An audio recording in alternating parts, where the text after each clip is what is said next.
দেশপ্রেমিক বাংলাদেশি দেশে বিদেশে যে যেখানে আছেন, আসসালামু আলাইকুম। ৭৫-এ হাসিনা ও রেহানাকে বাঁচতে দেওয়াতে বাংলাদেশ ৪৯ বছর ভুগেছে।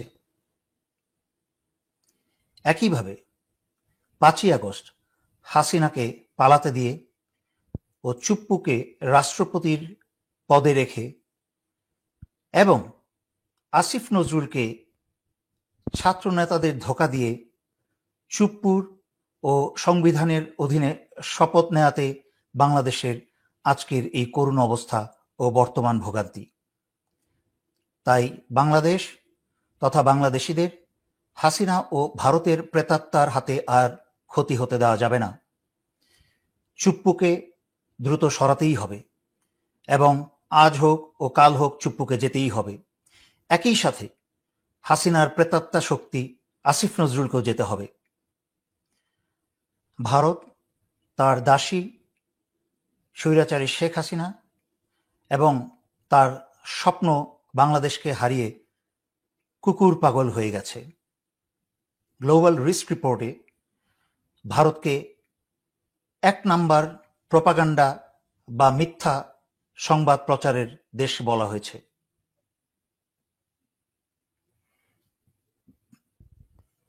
ইউনিভার্সিটি অব মিশিগানেও ভারত সম্পর্কে তা বলা হয়েছে পৃথিবীর অন্যতম মিথ্যা সংবাদ প্রচারকারী দেশ হিসেবে।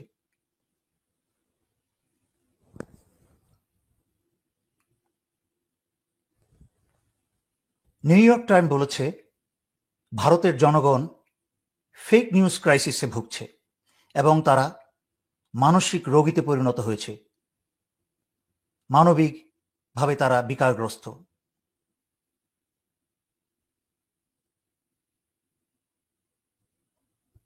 এমনকি ভারতের পত্রিকা বিজনেস ইনসাইডার পর্যন্ত বলেছে ভারত পৃথিবীতে সবচেয়ে বেশি মিথ্যা প্রচারকারী দেশ, মিথ্যা সংবাদ প্রচারকারী দেশ।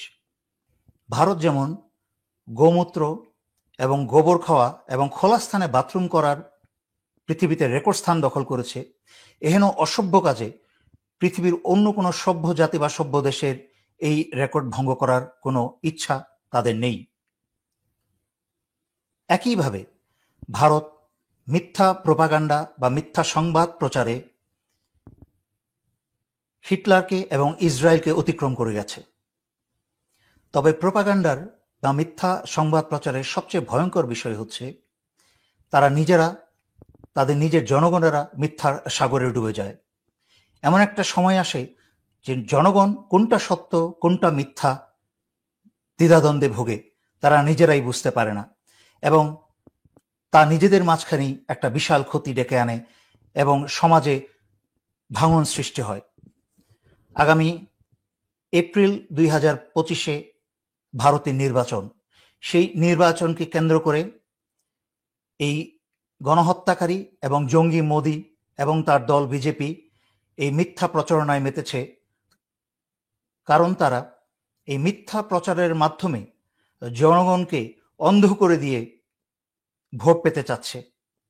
কারণ মূর্খ অসভ্য বেশিরভাগ জনগণ, উগ্র হিন্দুরা মনে করছে যে এই মিথ্যা প্রচার সংবাদে বাংলাদেশকে হেয় প্রতিপন্ন করার যে অপচেষ্টা, তার মাধ্যমে মোদি কোনো ভালো বা উত্তম কাজ করছে, কিন্তু তারা বুঝতে পারছে না এই মোদি ভারতকে টুকরা টুকরা করতে যাচ্ছে। ভারতের সামনে মহাবিপদ, সর্বশেষ সম্বল তাদের দুঃস্বপ্ন বাংলাদেশকে হারিয়েছে। এর মাঝখানে তারা প্রোপাগান্ডা করছিল যে ট্রাম্প আসলে বোধহয় ভারতের ভাগ্য খুলে যাবে এবং ট্রাম্প ভারতকে সাহায্য করবে বাংলাদেশকে আবার ফিরে পেতে। ট্রাম্প আসুক বা না আসুক তাতে বাংলাদেশিদের কোনো মাথা ব্যথা নেই। এই দেশ বাংলাদেশিদের রক্তের বিনিময়ে স্বাধীন করা এই দেশ দ্বিতীয়বারের মতো। সুতরাং বাংলাদেশি জানে কি করে নিজের স্বাধীনতা ধরে রাখতে হয়, দেশের স্বাধীনতা এবং সার্বভৌমত্ব অক্ষুণ্ণ রাখতে হয়। তার ট্রাম্প থাকুক আর না থাকুক কিছু আসে যায় না। তবে একটি কথা বলে রাখি, ভারতীয় উগ্রবাদী হিন্দুরা যারা লাফাচ্ছে ট্রাম্প আসলে তাদের ভাগ্য খুলে যাবে, কিন্তু আমি বলছি ট্রাম্প আসলে তাদের ধুতি খুলে যাবে। কারণ ট্রাম্প প্রথমবার যেই ভুলগুলো করেছে সেই ভুলগুলি দ্বিতীয় শাসনামলে সে করবে না। এবং ইতিমধ্যে ট্রাম্পের ঘনিষ্ঠ বন্ধু ইলন মাস্ক টুইটার বা এক্স গ্রহণ করার পর থেকেই সমস্ত সিইও থেকে আরম্ভ করে সমস্ত ভারতীয়দের লাথি দিয়ে বের করে দিয়েছে। এবং ট্রাম্প ক্ষমতা নেওয়ার পরে সবচেয়ে বড় দুঃসংবাদ হচ্ছে ভারতীয়দের জন্য, ট্রাম্প যুক্তরাষ্ট্র থেকে বহু ভারতীয়দেরকে বের করে দেবে। তাতে ভারতের যে বৈদেশিক মুদ্রা অর্জন, সেই বৈদেশিক মুদ্রা অর্জনের একটা বিরাট রাস্তা বন্ধ হয়ে যাবে।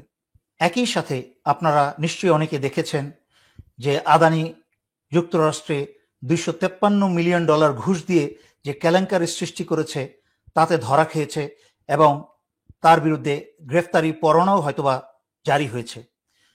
আর আদানি মানেই হচ্ছে মোদি, কারণ আদানির ব্যবসায় 80% ইনভেস্টমেন্ট হচ্ছে মোদির। সুতরাং এই মোদি এবং আদানি এখন যুক্তরাষ্ট্রের উন্মুক্ত শত্রুতে পরিণত হয়েছে। ইতিমধ্যে আপনারা জেনেছেন, শুধু যুক্তরাষ্ট্র নয়, কানাডা, যুক্তরাজ্য এবং ইউরোপিয়ান ইউনিয়ন সবাই ভারতকে আর বিশ্বাস করছে না।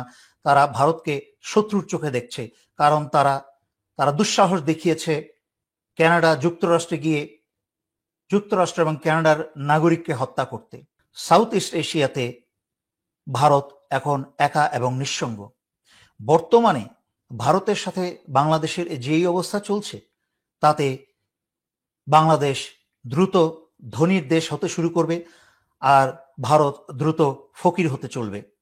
ভারত সব হারাবে, ভারত হবে নিঃস্ব এবং ভারত হবে খণ্ড খণ্ড। কারণ বাংলাদেশের মানুষ আর ভারত যেতে চায় না। বাংলাদেশে ভারতের আমদানি অনেকাংশে বন্ধ হয়েছে, তাতে বাংলাদেশিরা নিজস্ব উৎপাদনে মনোযোগ দিবে এবং বাংলাদেশের অর্থ ভারতে যাবে না, তাতে বাংলাদেশের উন্নয়নের বহু রাস্তা খুলবে। তাই আমরা চাই ভারত আমাদের চির শত্রু থাকুক। যতদিন পর্যন্ত আমাদের সামনে ভারত মাথা নিচু করে ভদ্রভাবে কথা না বলবে, ততদিন ভারতের সাথে আমাদের কোনো আলোচনা নয়। 1971 সালে স্বাধীনতা যুদ্ধের সময় ভারত মাত্র 13 দিনের জন্য বাংলাদেশে এসেছিল, তথাকথিতভাবে লোক দেখানোর জন্য বাংলাদেশিদের পাশে দাঁড়াতে। যখন ভারত দেখেছিল বাংলাদেশিরা নিজেরাই স্বাধীন হয়ে যাবে কোনো সাহায্য ছাড়া, তখন ভারত মনে করেছিল এই বাংলাদেশ যদি নিজেরাই একা স্বাধীন হয়ে যায়, তবে বাংলাদেশের উপর ভারতের কোনো নিয়ন্ত্রণ থাকবে না। তাই মাত্র 13 দিনের জন্য লোক দেখানো সহযোগিতা করতে এসে ভারত বাংলাদেশে মুক্তিযুদ্ধের চেতনার এই ঔষধ আবিষ্কার করে এবং গত এতটা বছর ধরে স্বাধীনতার পর থেকে আমাদের মুক্তিযোদ্ধার চেতনা দিয়ে নিয়ন্ত্রণ করেছে।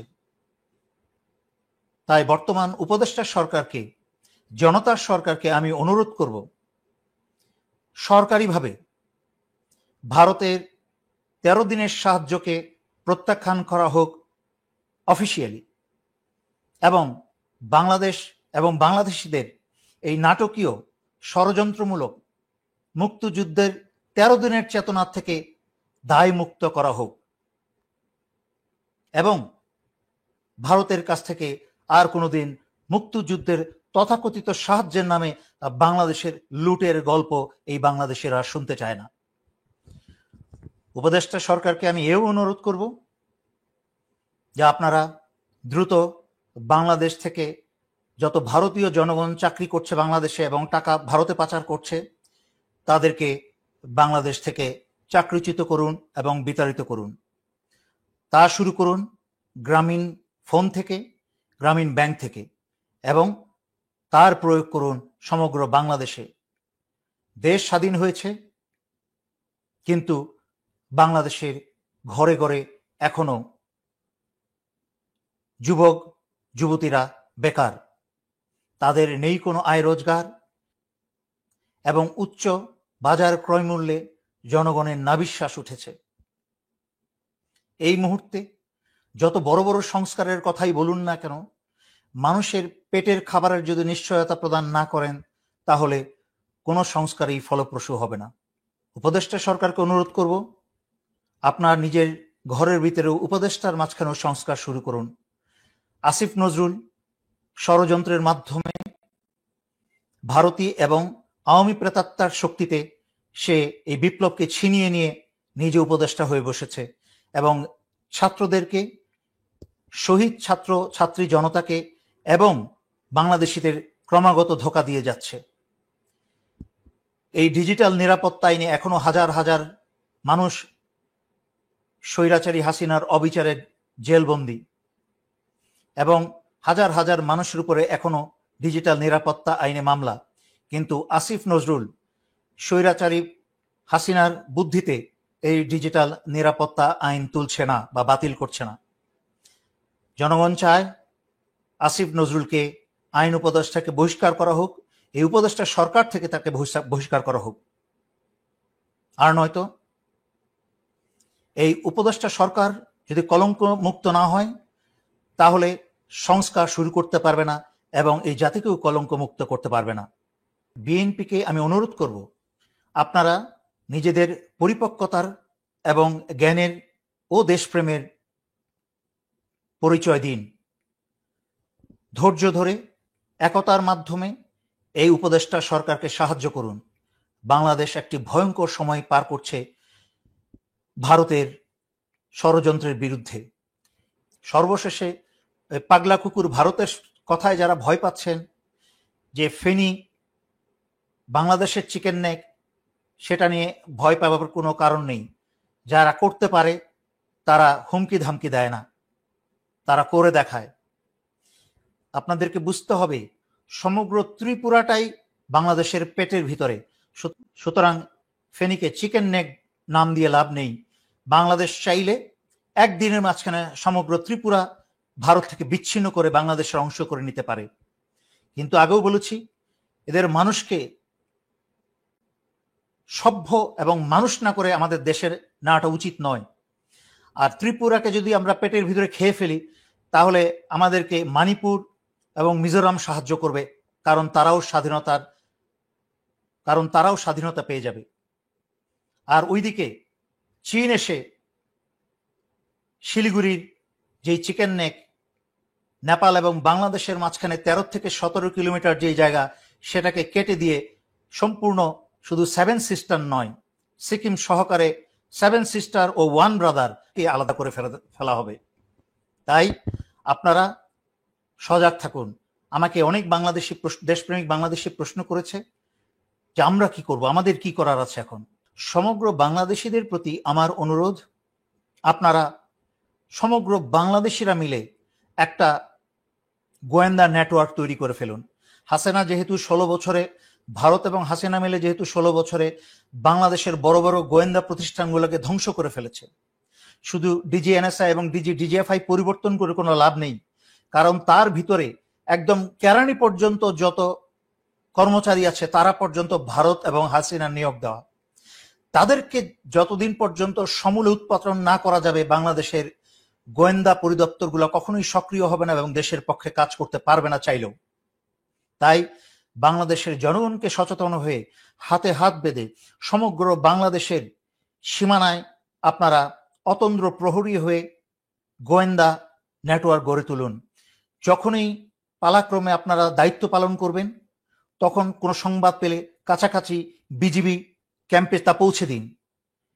এভাবে প্রয়োজনে ঢাকার ডিজিএফআই সদরে পৌঁছে দিন, প্রয়োজনে আমার কাছে পৌঁছে দিন, প্রয়োজনে সাংবাদিক ইলিয়াসের কাছে পৌঁছে দিন, যেন তা আমরা জাতিকে সচেতন করতে পারি। সুতরাং কেউ ভাববেন না যে আপনাদের দায়িত্ব নেই, শুধু বসে বসে লাইভ শুনবেন আর উপদেষ্টা সরকার কি করছে তা দেখবেন তাকিয়ে দেখিয়ে, সেই দিন শেষ। আমাদেরকে সবাইকে এখন থেকে এই 24শে জুলাই আগস্টের বিপ্লবের পর থেকে সচেতন থাকতে হবে, দায়িত্ববান থাকতে হবে। বাংলাদেশের প্রত্যেকটা নাগরিক যখন সচেতন ও দায়িত্ববান হবেন, বাংলাদেশের স্বাধীনতা এবং সার্বভৌমত্বে আঘাত করার কারোর বাবার ক্ষমতা থাকবে না। এই বলে আমি আজকের জন্য এখানেই শেষ করছি। ধন্যবাদ। আসসালামু আলাইকুম।